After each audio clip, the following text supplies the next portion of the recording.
What is going on today, guys? Welcome back to an episode of Plugin Police. Today we'll be checking out Sonable Prime Vocal. It's a vocal plugin which basically claims to clean up the noise, clean up the room reverb, generally level the dynamics, as well as a few other things. They basically imply that you can record anywhere with it and fix it. So I sought to record in my bathroom. That's one of the things we'll be checking out today. Can it fix audio in my bathroom? Is it better than other plugins that do this similar thing? I don't think there are any other plugins that really combine all of these features into one, but that's for a good reason, because it requires a lot of CPU power in order to just do any of these processes well. And that leads me to my next potential issue we may have with this. How is the CPU usage? So one of the first issues I ran into with this is that you can only use it as a standalone app or as an ARA-enabled plugin. So in order to demo this plugin in this video, I can't use Ableton, I can't use FL Studio. I'm gonna have to go with many people's favorite DAW. Are you ready for it? Reaper. I'm gonna have to use Reaper. I know Reaper boys are they're jacking off right now. They're so excited. They've never been more excited their whole lives. They're like, he said Reaper. Oh, he said the thing. He said the thing. He's gonna use the thing. So they brand it as an intelligent vocal enhancer. Lets you achieve world-class studio quality vocals regardless of your recording environment. That's why I recorded in my bathroom. Only recorded one little line in my bathroom though. It's available as a standalone software and ARA plugin beta. Like I said, it's ARA only, which is a really big problem. I don't know why the hell they would do that. $119. Normal price is $179. You know, a bit on the expensive side, unless it works amazingly. It's really strange that they released the plugin portion of it in beta version. Like usually you release a product that's finished and ready to go, and then it also works as a standalone application. I feel like people are going to be more interested in using it as a plugin though than a standalone application. The workflow is not so good using it as a standalone application, in my opinion. All right, so let's hear our great quality bathroom vocals. Testing. We are now in the bathroom. I am now taking a shit. In the bathroom. Spoiler alert, I was not actually taking a shit. I honestly didn't know what to say while I was in the bathroom. So I just talked about what people normally do in the bathroom.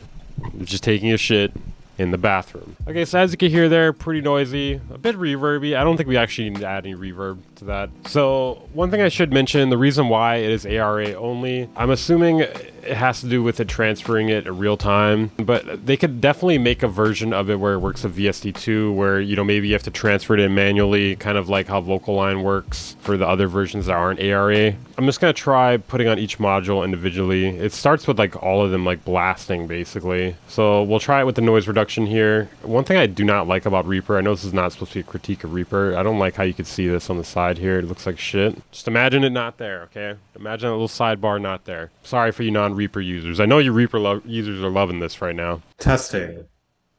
We are now in the bathroom. I am now taking a shit.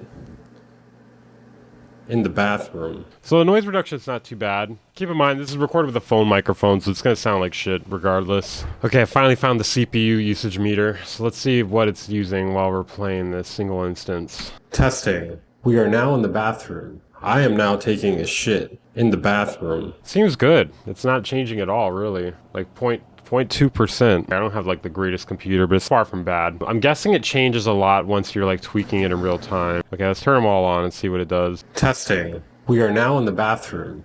I am now taking a shit. CPU usage seems solid, so I'm a bit surprised. I thought the CPU usage would be terrible. So like I said, this is not going to sound too good regardless. We're going to run a few more tests on this though.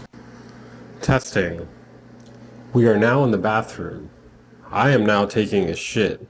So I would not say you can record under any environment, but, you know, also they didn't say that you can record any microphone, because I did use my phone microphone. It is definitely a big difference. It's far from perfect though. So I guess like the one thing I'm surprised about here is the CPU usage. I thought this would be much worse. Let's try some other things instead. My go-to for noise removal is going to be Clarity. That's probably the best in my opinion. Just a regular Clarity VX. The CPU usage on this is a bit higher, but I also think the denoise algorithm is better. I am now taking a shit. In the bathroom. I don't have a bidet. Or toilet paper. Now let's add the D verb. I am now taking a shit. In the bathroom. There's some artifact in there, but I'm pretty sure that's from the recording, if I had to guess. So yeah, I'll run a little back-to-back there. Let me know which one you guys think is better. Testing. We are now in the bathroom. I am now taking a shit. Testing. We are now in the bathroom. I am now taking a shit. Testing. We are now in the bathroom. I am now taking a shit. I'm gonna be honest, they both sound terrible, but I'm gonna chalk that up to using my phone to record the audio. The Sonable one sounds fuller frequency-wise, while the other chain got rid of the reverb more, but sounds lower quality and more artifacty. It also has this vocal leveling thing, but like, how are we gonna measure that? There's plenty of tools that do that fine already. It's just like a little thing they added on. I don't know, it doesn't really matter. My guess is each solution for the denoise and reverb is dependent on the source audio, because I've seen either or work better in this situation. And I've also watched some other videos where these exact same plugins, the clarity and the deverb, work way better than this plugin. So I'm kind of confused on the reason why Sonable seemed to do better for me, at least in this example here. Maybe I'll run one more test. We'll do it like a more, something with a better recording. I'll just take like a splice vocal, and I think the thing I'm more concerned about with this is not really even the denoise, it's more so the de-reverb. I already know you guys are like, oh, using a splice vocal, be a little more creative. Why can't you be a little more creative, Weaver? Maybe I can find a splice recording with like reverb and noise. Okay, so yeah, this is gonna be a little more of a standard use case here. You know, you grab the vocal off splice. I wouldn't do that though. Okay, maybe I have a few times. And then you're like, there's too much reverb on it though. I kind of want to put my own reverb on it. So let's see how it handles that, right? A ton of time, but like a minute or two, you know, which is another thing that's like kind of not the greatest about this tool, because these other tools like Deverberate and Clarity, there's no analysis. It just works immediately, you know. I haven't checked the latency, but I would assume maybe there's more latency with those. Okay, so let's test it out on these vocals here. I'm gonna start it with it off and then start bringing it in. We're just gonna test the room reduction because I think that's the main issue here. Who can lift me up my feet? Who can take me higher? Show me things I've never seen. Hey, Mr. Postman, can you give me what I mean, it sounds decent. Sounds decent. Who can lift me up my feet? Who can take me higher? So that's the only thing that needs. Let's try this again here. So it preserves the delay. That's cool. You are the sweetest paradise I saw. Forever in your eyes. No one could ever put a price. It's not bad. A little artifacty. Let's try out the deverb, the Deverberate. You are the sweetest paradise I saw. Forever in your eyes. No one could ever. So I mean, there's actually instances where I think the prime vocal does better. Like this one right here, it seems to be doing better. I mean, unless I'm just not setting this in the best way possible. Sweetest paradise I saw. Forever in your eyes. You are the sweetest paradise I saw.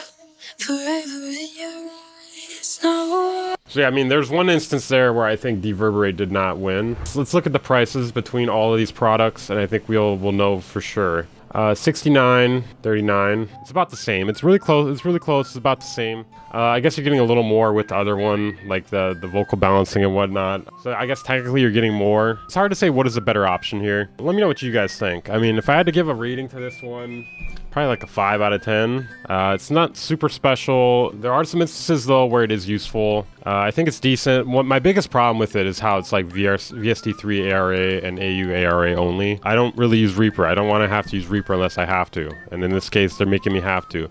And I definitely don't want to use it as a standalone application. That's not...